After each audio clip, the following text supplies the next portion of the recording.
তুই কোনে যাচ্ছিস? মাথায় ডিম আছে, আঠে যাচ্ছি ডিম বেচতি। তুই দেখ বলদ, তুই ডিম বেশি ভারইনি। হ্যাঁ, আমি একলা বলদ, তুইও তো কম বলদ না।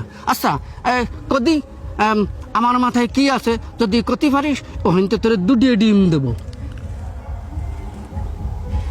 একটু সহজ করে দে। ও, সাহস করে দেবো।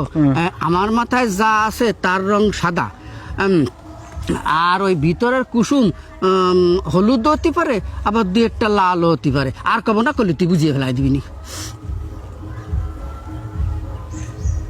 লেবু লেবু। হয় নাই, কইছি না তুই একটা বলদ। আমার মাথায় ডিম। ইস রে, আমি একবার ভাবছিলাম তোর মাথায় ডিম।